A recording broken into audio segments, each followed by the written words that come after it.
Porque coaching é um processo incrível, incrível de autodesenvolvimento, de performance, de planejamento, incrível. Vocês, a maioria de vocês é coach, sabe muito bem disso. Mas coaching tem um problema. Na verdade não tem problema, tem uma limitação.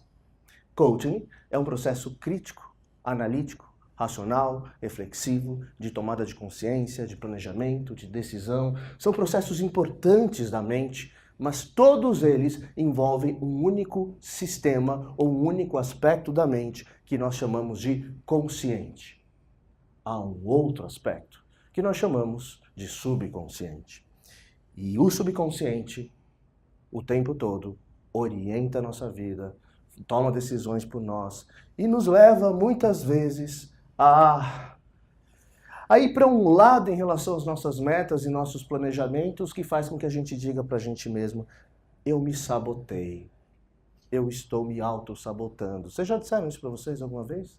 Já ouviram pessoas falando assim? Muitas vezes o coach fala isso para o seu cliente. Muitas vezes o coach, às vezes, é cruel com o seu cliente. Você está se sabotando, você não está comprometido, você não está determinado. E, na verdade, eu também, como coach, disse isso muitas vezes em palestras, em cursos, com clientes meus. Mas há uns anos atrás, desde que eu comecei a trabalhar seriamente com hipnose e com hipnoterapia, eu parei de dizer isso para os meus clientes de coaching. Porque eu compreendi uma coisa. Não existe autossabotagem. Ninguém se auto-sabota. Ninguém joga contra o próprio time. Pense um pouco sobre isso. Se você planeja conscientemente uma meta que você quer, que é importante para você, é congruente com seus valores, você faz o plano, resolve dar os passos necessários rumo a essa meta, define esses passos e às vezes se compromete com eles. Mas na hora H, na hora de agir, para dar o primeiro passo rumo à realização do objetivo, ou o segundo ou terceiro passo, não importa, né? Uma força maior segura você e impede você de agir. E você simplesmente não consegue. Ou o seu cliente. Aí, alguém vai te perguntar, por que você desistiu? Por que você está procrastinando? Por que você não está fazendo?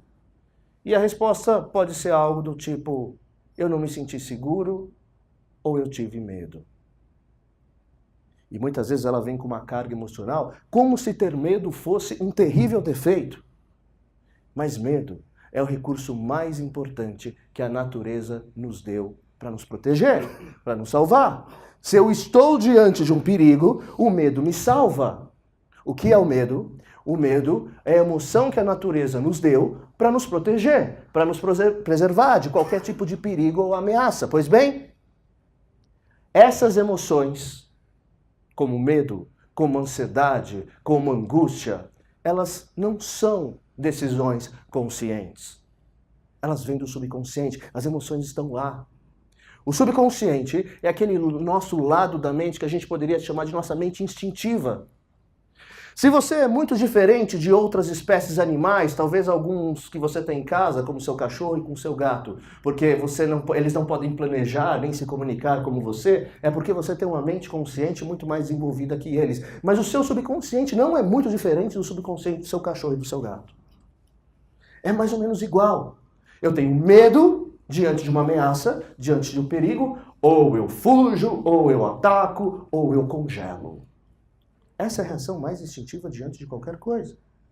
Perceba que se a sua mente consciente decide, por alguma razão, criar uma meta, se dedicar e se comprometer a um objetivo que é importante para você ou o seu cliente, e o subconsciente seu ou do seu cliente sente medo, é porque há uma percepção subconsciente de que aquela meta representa uma ameaça.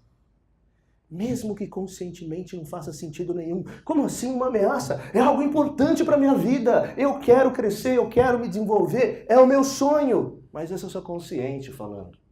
O seu subconsciente interpreta aquele evento como ameaça. E por quê? Porque ele aprendeu assim. Ao longo de toda a vida, desde antes mesmo de nós nascermos, mais especificamente a partir do 3º mês de gestação, o nosso subconsciente aprende com as experiências o tempo todo. Agora ele está fazendo isso.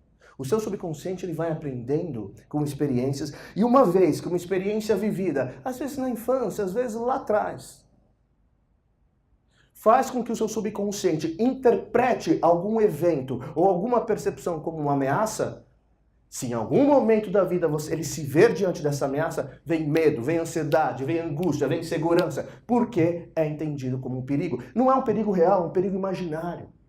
Mas o subconsciente não sabe diferenciar perigos reais de imaginários. Ele é somente instintivo. Quem sabe diferenciar é o consciente, que pensa, que analisa, que raciocina. O subconsciente simplesmente se vê diante de uma situação e sente medo. Mas isso não é ruim. Esse é o seu senso de autopreservação.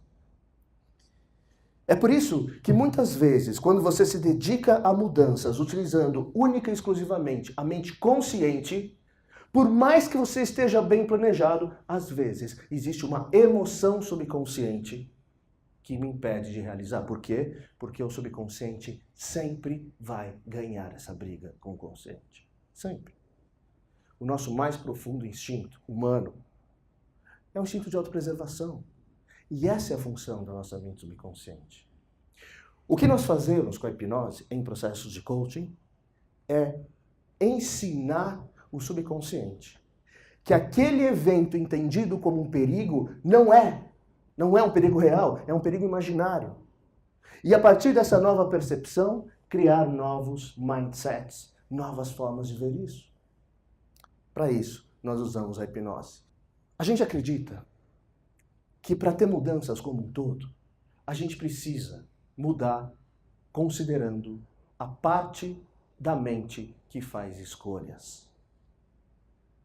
E a parte da mente que faz escolhas não é uma, é duas. Nós temos um sistema consciente em que nós fazemos escolhas deliberadas, pensadas, planejadas, e um sistema subconsciente que funciona de forma instintiva por autopreservação diante de perigos, riscos, ameaças, que nos traz emoções, caso eventos ou ideias ou pensamentos sejam assim interpretados como ameaças. E ele sempre vai ganhar. É por isso que a gente nos sabota, entre aspas. Mas eu não acredito mais nesse termo. É só o seu mais profundo mecanismo instintivo. Nós chamamos isso de coaching da mente. E eu gostaria de explicar um pouco para vocês como é esse processo e de esclarecer para vocês como a gente vê a mente dentro desse processo. Eu espero que vocês possam compartilhar comigo desses conhecimentos, porque é um assunto que realmente me apaixona, e se vocês saírem daqui com 10%, 1% da paixão que eu tenho por esse assunto, já vai ser incrível para vocês.